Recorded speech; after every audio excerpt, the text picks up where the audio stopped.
وصار وادا وضيال وحن مقال كان كنت نستاجد دونا دجال آد إيا آد أحوجن أيام ما أنت نحمري هبر جدير إيا للكسي لمن كتر بدار الله به جري إلا يقاني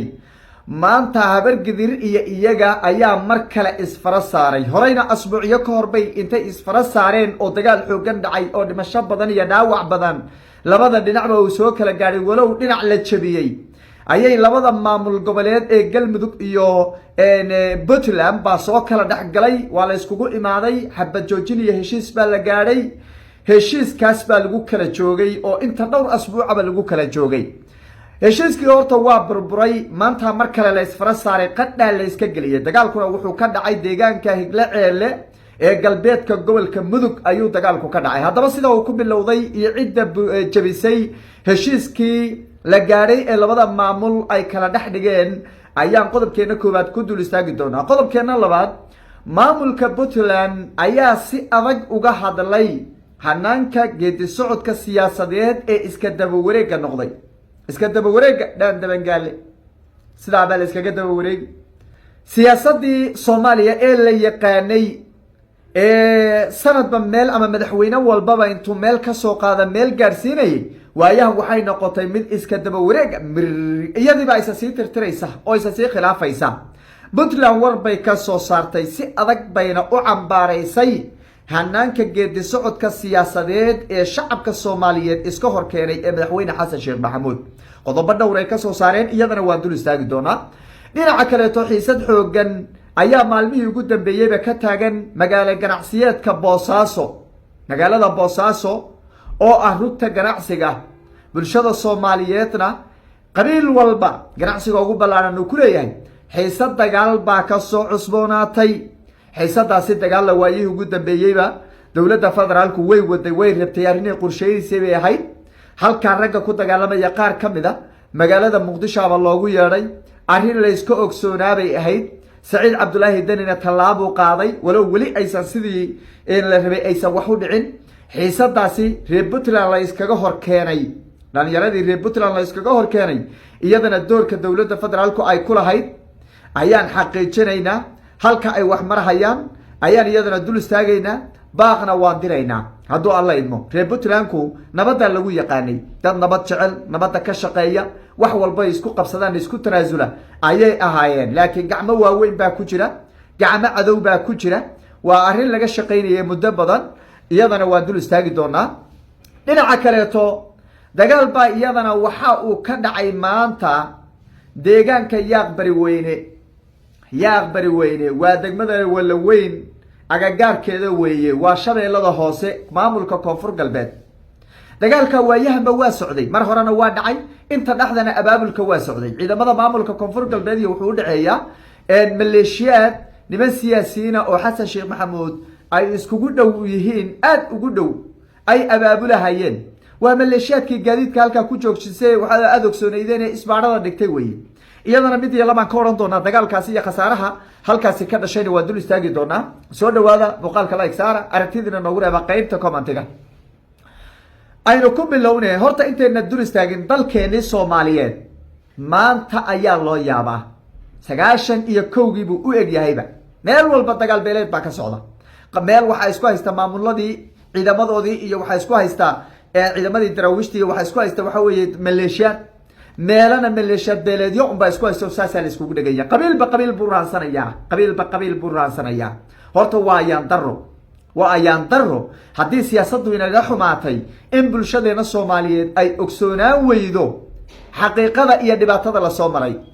in bulshadeena Soomaaliyeed ay ogsoonaan weydo dadka Soomaaliyeed waxa isku yihiin in bulshadeena Soomaaliyeed ay ogsoonaan weydo dhibaatadii iyo dagaal beeleedku fitantii iyo waxa uu reebay iyo halyeeyadani aan ku weynay in bulshada Soomaaliyeed ay ogsoonaan weydo ruuxaanta ay ogsoonaan weydo waa ayaan darro horta guud ahaan baa guud baa diraya oo dagaal beeleed meel walba ka socda beelaha dagaalamaya Soomaaliyeed meel walba ay joogaan ba horta baaq baan u diraya waxaan leeyahay waa intaana soo dul istaagin cidda galdaran waa inaan farta ku fiiqo fartaan inagu fiiqo waad ogsoontiin waad rabtaan iyo khasaaraha ka dhashay waad u baahantiin oo waad iga sugilaadiin oo waan ogsoonahay laakiin baaqan ka hormarinaya war walaalaatiin war ilmaadeer baatiin war wiiliya seedi baa tihiin war abti iyo waxa weye wiilkiisaa tihiin war beer aan kala go-aynin baa tihiin beer aan kala go-aynin baa tihiin siyaasad xumadana waa laga bixi doonaaye ilma adeeryaalow walaalayaalow dagaalada joojiyaan leh dagaalada joojiyaan horta baaqaa waa dirayaa I think inaad iga guddoonteen baaqaasina waan rajaynayaa dagaalkan baan ku horeynaynaa leelkase nimankii derbi daarood la dhahayay iyo u dhaxeeya habargidir ee ka dhacay deegaanka waxa weeye isheeg higle ceele ka dhacay galbeedka gobolka mudug dagaalkan ka dhacay baan ku horeynaya horta dagaalkan inba wuu soo socday muddaaba wuu soo socdo abaabulkiisu waa socday walow heshiis lagu kala qaaday hadda kahor dagaal halkaa ka dhacay oo lagu dhammaado ay isku baabiiyeen oo heshiis laga gaadhay haddanana mid soo socday abaabulkiisa maalmihii ugu dambeeyey muuqday buu ahaa labada dhinacba heshiis bay ku kala joogeen heshiiskiina waa jabay cid anugu heshiiskaas jabisay ma xaqiijin karo laakiin heshiis baa lagu wada joogo heshiiskaana waa burburay dagaal baa halkaa ka dhacay khasaare xoogan buuna dhaliyey ilaa iyo 10 ku dhowaad ayaa nimankii sacad u badan oo habargidir oo sacad u badan oo halkaa ka dagaalamayay baa waxa weeye meesha looga dilay kuwana 5 iyo 4 baa la sheegayaa walow dhulku waxa weeye networkiisana uu iska yar barakaysan aniga naftigayda dad waxa weeye arintaasi ugu dhundulalo saaxiibadaya telefonka waa iga qaban waayeen oo waxa weeye waxaan u malay kulay waa la mashquulsan yahay in xogta in la bixiyo la diidayo waa gaar marka in xogta in la bixiyo la diidayaba telefonkoodu qaarna waa geli waayeen qaarna waa qaban waayeen laakiin dad kaleeto ayaan ka soo xigtay in khasaaruhu dhowr iyo 10 u yahay 10 nimankii sacadaha laga laayay dhulkii lagu dagaalamayna caawa ay ku hoydeen ciidamadii leelkasee derbi daarood la oran jiray deegaankiina iyagu ay gacanta ku hayaan si kastaba khasaaro Soomaali wiilal Soomaaliyeed baa labada dhinacba la isku laayay waxaan leeyahay war dagaalkaasi degdeg ah loo joojiyo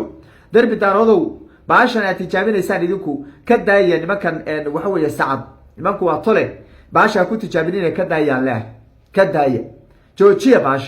baasha dad waxa weeye ninka walaalka ka awood badantood ka xoog badantood ka hub badantood ka ciidan badantood ka waxay hasantahay inaad ku tijaabisa maaha waa inaad u turto weeye walaalka hadduu ka tabariye gacanta midig baa la qabtaa nimankan u turo nimanka ka daaya haddaad maanta dhamaysaan daarood oo dhan baan ugu soo duulay bay dhahayaan haddii waxa weeye oo cududiina tijaabisaan waa la baabi'i ilmaariyaalo ka daayaan leenayo wax nimanka derbi daarood taasaan faraya ilmaariyaalo ka daayaan leen baash joojiya baan leeyahay nimanka derbi daarood si kastaba khasaaruhu waa dhowr iyo 10 waynu dul istaagi doonaa intaasi waa kaftan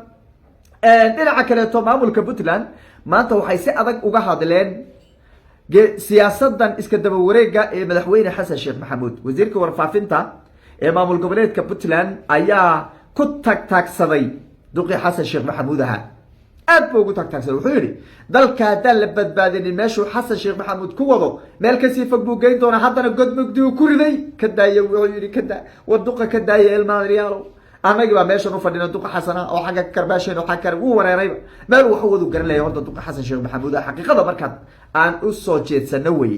Xasan Sheekh Maxamuud xaqiiqada markaan ka hadalno meel uu u socdo iyo meel uu ka socdo ayuu horta garan laayay wuu wareeray duq xagga laga farmaajo xagga kaga ridi Sheekh Shariif baa xagga kaga ridi daaroodkii waxa xagga kaga ridi anigoo santaaga xagga kaga ridi Saciid Abdullaahi Dani xagga kaga soo dharbaaxi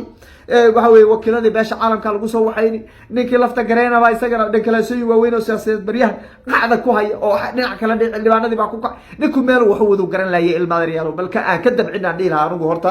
maxamuud sayid adigu wariya xaal wuxuu yiri haddaan Xasan laga badbaadinin dalka godka mugdiga hadda uu ku riday meel ka sii dheer buu ku dhacayaa dalkeenu waa kala tagay siyaasad iska daba wareeg siyaasad waxa weeye isfashilinaysa siyaasad jid iyo jihad toona lahayn ayuu dalka ku hogaaminayaa haddii laga cabir qaato run ahaantiina waa dhab sababtoo ah fiiri xiriirkii maamul goboleedyada iyo dowladda federaalka waa go'ay madaxweynihii ma soo hadal qaadayo ma dhahayo khilaafka dhexdeena aan dhamayno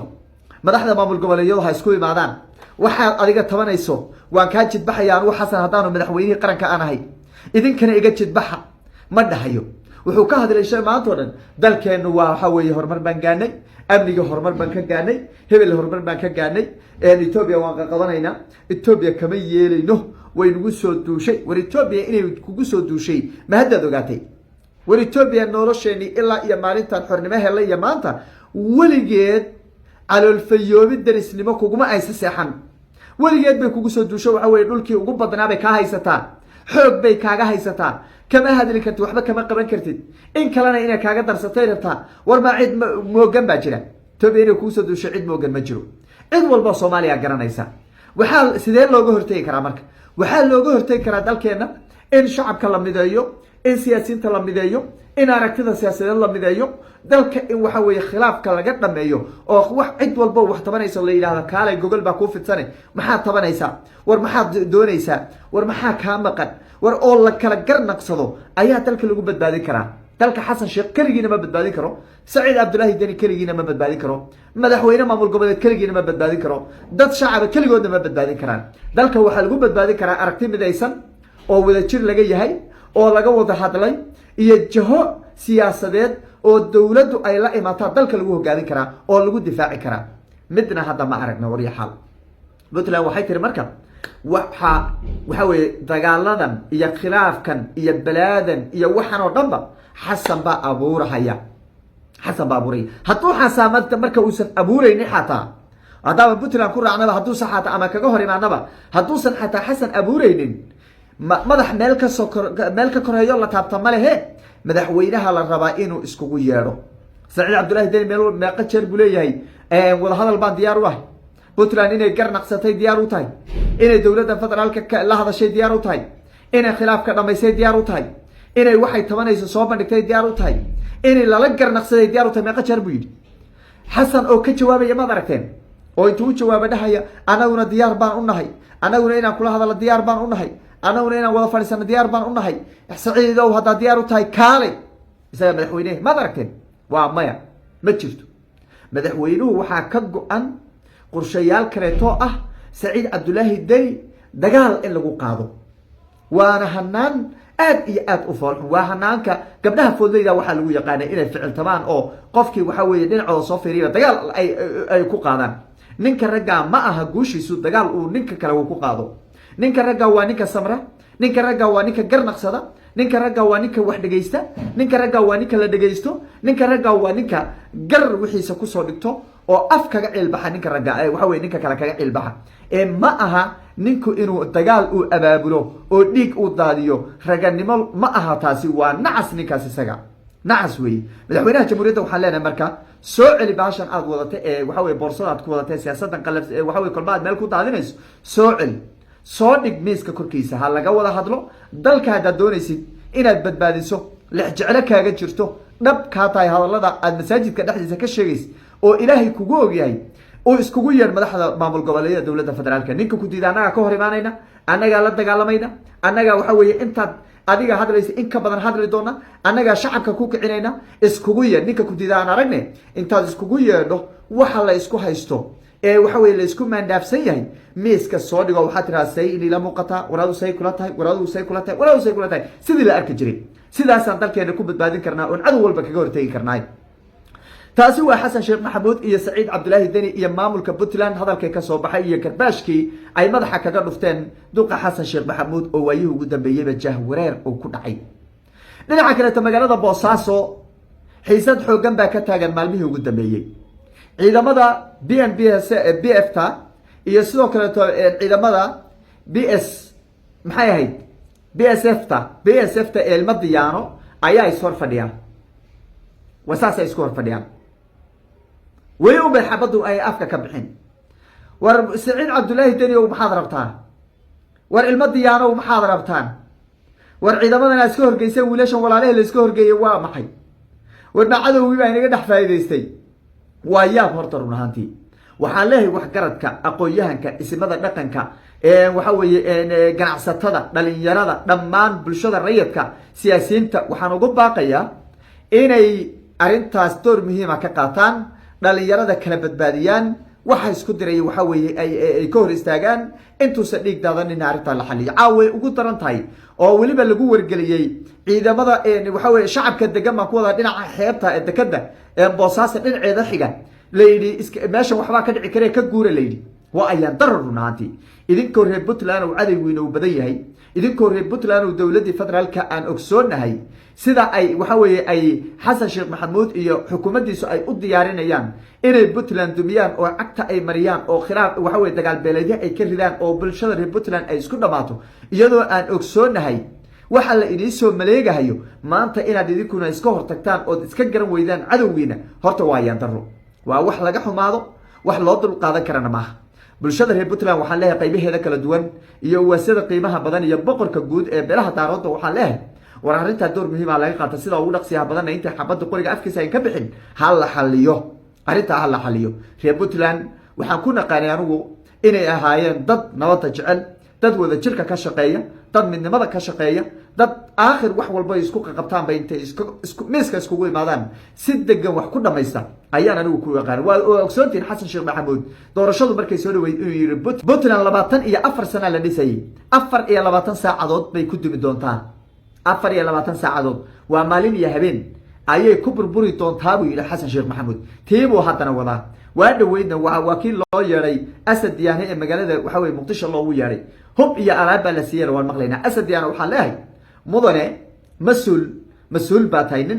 da'yaraa tahay nin bulshada Soomaaliyeed maanta ay taqaanaa tahay nin generaal ah tahay cid kalena kama helin dawlad federaalna generaalnimada kama helin deegaanadaad ku heshay dadkaadaad matalaysood ku heshay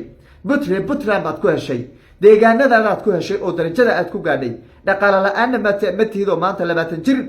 milyan dheer aad tahay kada arinta aad wadaan le reer diyaanow ka daaya